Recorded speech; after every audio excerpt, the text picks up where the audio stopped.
বাংলাদেশ জামাত ইসলাম যদি ক্ষমতায় আসে তাহলে দেশের কি হবে, তাদের মূলনীতি আসলে কি কি, দেশের ক্ষমতায় আসলে কি কি পরিবর্তন হতে পারে, তারা কি নামাজ পড়া বাধ্যতামূলক করে দিবে এবং মেয়েরা কি পর্দা ছাড়া বের হতে পারবে না। বন্ধুরা, বাংলাদেশে এখন জনপ্রিয় রাজনৈতিক দল হচ্ছে জামায়াতে ইসলামী। সবাই চাচ্ছে জামায়াতে ইসলাম যেন পরবর্তী নির্বাচনে ক্ষমতায় আসে, কিন্তু তারা যদি ক্ষমতায় আসে তাহলে তারা কি কি পদক্ষেপ গ্রহণ করতে পারে এটা নিয়ে বেশ কিছু রিপোর্ট বের হয়েছে এবং অনুমান করা হচ্ছে যে তারা এই কাজগুলো করতে পারে। ভিডিওতে সম্ভাব্য বিষয় আলোচনা করা হবে। ভিডিওটি সম্পূর্ণ দেখার পর আপনার মতামত জানাবেন। নাম্বার 1, জামাত ইসলামী চাঁদাবাজি বন্ধ করে দিবে। জামাত যদি বাংলাদেশের ক্ষমতায় কখনো আসে তাহলে প্রথম যে কাজটি করবে সেটি হচ্ছে চাঁদাবাজি পুরোপুরি বন্ধ করবে। এই চাঁদাবাজি বন্ধ করার জন্য যা যা পদক্ষেপ নেওয়া দরকার সেটা কিন্তু জামাত ইসলাম গ্রহণ করবে। আপনারা ইতিমধ্যেই দেখেছেন জামাত ইসলামী যতগুলো প্রোগ্রাম করেছে, বিশেষ করে কুমিল্লার টাউন হলে সেই কর্মী সম্মেলনে 6টি মোবাইল পাওয়া গিয়েছিল।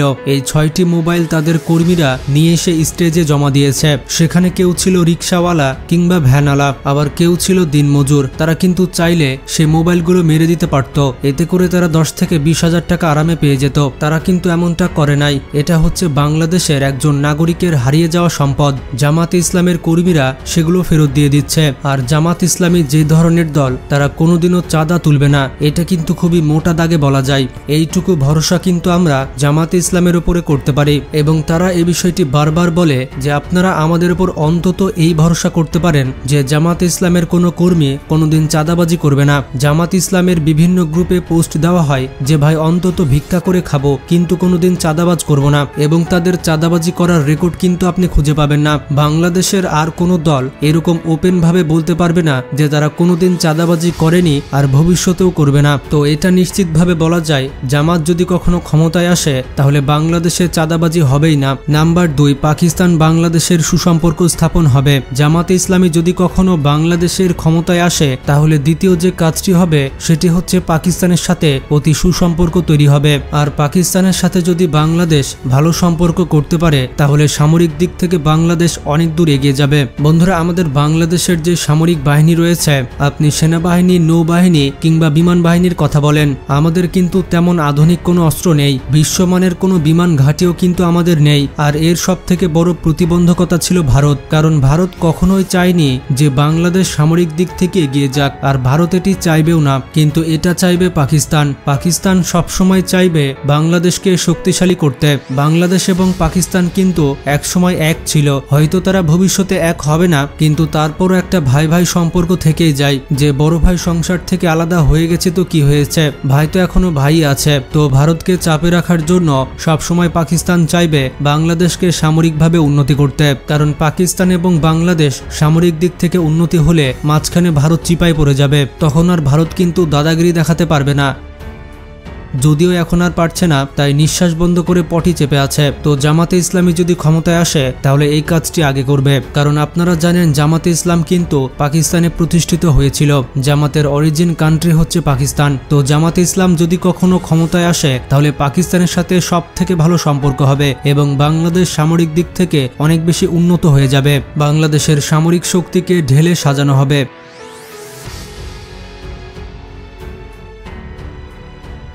নাম্বার 3, বিএনপিকে কোণঠাসা করে ফেলা। জামাত ইসলামী যদি কখনো এককভাবে কিংবা সংখ্যাগরিষ্ঠভাবে ক্ষমতায় আসে তাহলে বিএনপিকে কিন্তু তারা কোণঠাসা করে ফেলবে। শুধুমাত্র বিএনপিকেই কোণঠাসা করবে, it is not like that, Awami লীগকেও কিন্তু করতে পারে। কারণ আপনারা দেখতেই পাচ্ছেন এখন বিএনপির মধ্যে অনেক পাতি নেতা আছে যারা বিএনপির নাম ভাঙিয়ে বিভিন্ন প্রতিষ্ঠানে চাঁদাবাজি করে। তো ওই সমস্ত জায়গায় চাঁদাবাজি বন্ধ করতে গেলে বিএনপি নেতাদের মুখোমুখি হতে হবে জামাতের। জামাত কখনোই চাইবে না নিজে চাঁদা নিতে অথবা বিএনপিকে চাঁদা দিতে।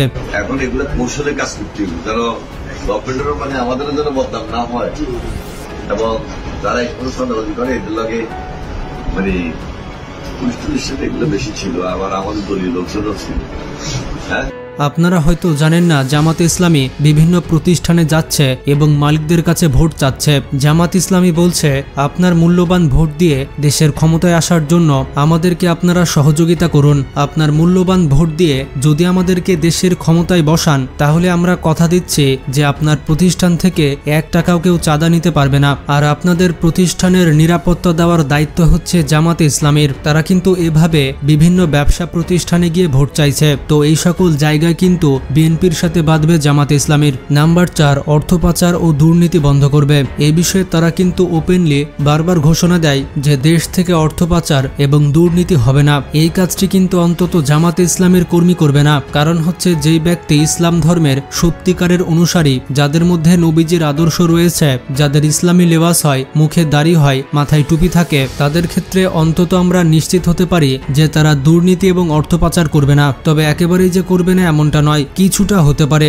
যেমনটা আপনাদেরকে উদাহরণ দিয়ে বলি, যেমন যশোর কিংবা আশেপাশের এলাকাতে একজন জামাতের নেতা সরকারি গাছ কেটে ফেলেছে এবং বিক্রি করে দিয়েছে। তো জামাতের কেন্দ্রীয় পর্যায়ে যখন কমপ্লেন বা অভিযোগ দেওয়া হয়, তখন সঙ্গে সঙ্গে ওই জামাতের নেতাকে কিন্তু বহিষ্কার করে দেওয়া হয়েছে। এই বিষয়টাতে জামাতে ইসলাম খুবই স্ট্রং। তাদের যে চেইন অফ কমান্ড, এটা কিন্তু অনেক মজবুত। কোথাও যদি আপনি প্রমাণ দেখাতে পারেন যে জামাতের এই নেতা এই দুর্নীতি করেছে কিংবা খারাপ কাজ করেছে কিংবা কোন রকম দেশবিরোধী কাজ করেছে, সাথে সাথে জামাতে ইসলামে কিন্তু ব্যবস্থা গ্রহণ করে এবং সেই লোকটিকে বহিষ্কার করে দেয়। দেখুন বন্ধুরা, সাদা ভেড়ার পালে কয়েকটা তো কালো ভেড়া থাকবেই। সবাই যে দুধে ধোয়া তুলসী পাতা হবে বিষয়টি এমন নয়। জামাত দলটির মধ্যে যদি 2-1 দুর্নীতি বা খারাপ কাজ নাই করে, তাহলে তো সেটা ফেরেস্তার দল হয়ে যাবে। তো এইরকম অভিযোগ আসলে জামাত কিন্তু সাথে সাথে ব্যবস্থা গ্রহণ করে। দুর্নীতিবাজ কিংবা অর্থ পাচারকারী এইরকম লোককে জামাতে ইসলাম কিন্তু তাদের দলে জায়গা দেয় না। আপনারা জানেন জামাতে ইসলামের 2 মন্ত্রী ছিল আমাদের জাতীয় সংসদে। জাতীয় সংসদে কাজ করার জন্য তাদের যে বাজেট দেওয়া হয়েছিল, কাজ শেষে বাজেটের একটা অংশ কিন্তু সরকারি কোষাগারে ফেরত দেওয়া হয়েছিল।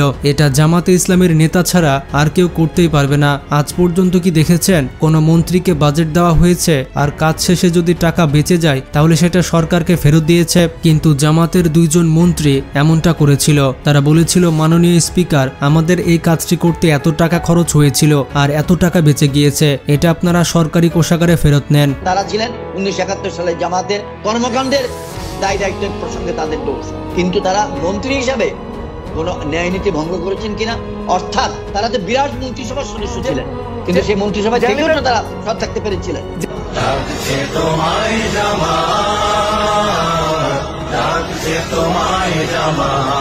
তো যারা ধর্ম পালন করে তারা কিন্তু কোনোদিনও দুর্নীতি আর অর্থ পাচার করবে না। এখন বলতে পারেন শিবির সংঘর্ষ করে, শিবির ধরে ধরে রক কাটে কিংবা তারা জিহাদ করে। দেখুন, এই বিষয়ে আমি কিছু বলতে পারবো না। তবে শিবির যে রক কাটে এই বিষয়টা আপনারা ইতিমধ্যে জেনেছেন, এটা সম্পূর্ণ ভুয়া। এই বিষয়ে কোনো ভিডিও কিংবা এভিডেন্স পাওয়া যায়নি, এটা শুধুমাত্র মুখে মুখে ছড়িয়েছে। তো দেখুন, যেগুলো আমি বললাম সেগুলো কিন্তু আমার মুখের কথা না, এগুলো জামাতে ইসলাম বর্তমানে দাবি করছে। তাদের বিভিন্ন পেজে এই কথাগুলো দেখা যাচ্ছে আর তাদের কথার সাথে কিন্তু আমরা অতীতে মিলও পেয়েছি। তো সেই হিসেবে আপনাদের সামনে তুলে ধরলাম যে তারা যদি ক্ষমতায় আসে তাহলে দেশের কি কি পরিবর্তন ঘটতে পারে। জামাতে ইসলামী ক্ষমতায় আসলে আরো বেশ কিছু পরিবর্তন হবে, তবে যেগুলো মোটা দাগে হবে সেগুলো আপনাদেরকে বললাম। আর হ্যাঁ, মহিলাদের পর্দার বিষয়টা সেটা জামাতের আমির নিজে বলেছে। একটি ইন্টারভিউ তাকে এই বিষয়ে জিজ্ঞেস করা হয়েছিল। জামাতের আমির বলেছে ধর্ম পালনে কাউকে কোনো জোরাজুরি নেই, যার ইচ্ছা হবে সে পালন করবে, যার ইচ্ছা হবে সে পালন করবে না। আমরা শুধু তাদেরকে পরামর্শ দিতে পারি কিন্তু জোর করতে পারি না। তো আগামী নির্বাচনে আপনি কাকে ভোট দিবেন কমেন্টে জানান। ভিডিওটি ভালো লাগলে বেশি বেশি শেয়ার করতে পারেন। ভালো থাকবেন, টেক কেয়ার।